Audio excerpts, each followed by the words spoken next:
व्यक्ति दूसरे का अपमान क्यों करता है? क्या आपने कभी विचार किया है? वैसे तो हम भी बिना कारण बहुतों का अपमान करते हैं। हमारा अपना अपमान भी बहुत बार होता है। संसार का सारा व्यवहार एक दूसरे का अपमान करने पर टिका है। जैसे पति अपनी पत्नी का अपमान करता है, पिता अपनी संतानों का अपमान करता है, नौकरी देने वाला अपने नौकर का अपमान करता है, अर्थात जो भी बलवान है वो निर्बल का अपमान करता है।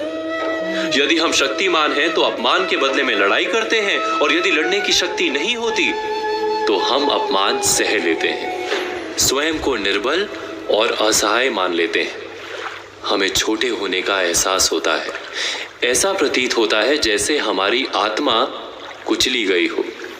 किंतु कोई किसी का अपमान क्यों करता है? जब अपमान होता है तो मनुष्य को अपनी निर्बलता का एहसास होता है, और निर्बलता का बोध मनुष्य को कुचल देता है। वो अधिक से अधिक निर्बल बन जाता है, अत्याचार सहने की आदत सी पड़ जाती है, आत्मविश्वास का नाश हो जाता है। और जब आत्मविश्वास नहीं होता तो मनुष्य शराब और जुए जैसे व्यसनों में सुख ढूंढता है, मन से रोगी बन जाता है। आखिर किसी भी मनुष्य की ऐसी दुर्गति कोई क्यों करता है? अपमान करने वाला वास्तव में क्या सिद्ध करना चाहता है?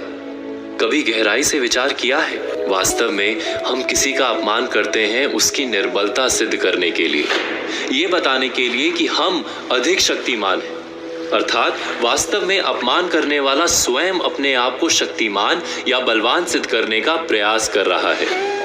अपमान करने वाला हकीकत में अपनी शक्ति से आश्वस्त नहीं है, उसे अपनी शक्ति पर भरोसा नहीं है। दूसरों को चुनौती देकर वो अपनी शक्ति पर विश्वास प्राप्त करने की कोशिश करता है। क्या ये सच नहीं? जब हम किसी का अपमान करते हैं तो वास्तव में इतना ही प्रकट करते हैं कि हमें अपने बल पर भरोसा नहीं। हमें ये संसार एक अविरत संघर्ष प्रतीत होता है, कभी ना रुकने वाली एक जंग सी दिखाई देती है।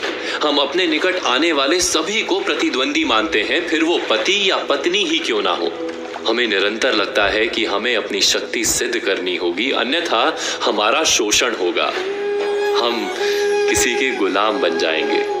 किंतु क्या हमने कभी विचार किया है कि दूसरों को प्रतिद्वंदी अर्थात दुश्मन मानने के बदले कलीग मान लें, हमारी सहायता करने वाले सहयोगी मान लें, अर्थात दूसरे व्यक्ति को प्रेम करें तो उसका अपमान करना आवश्यक ही नहीं होगा।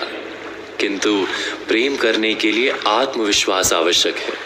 जिसे अपनी शक्ति पर विश्वास नहीं, वो प्रेम कर ही नहीं सकता। अर्थात जिसका हृदय आत्मविश्वास से भरा होता है, ना वो अपमान करता है, ना अपमान को स्वीकार करता है। क्या ये सत्य नहीं? इस तथ्य पर विचार अवश्य कीजिएगा।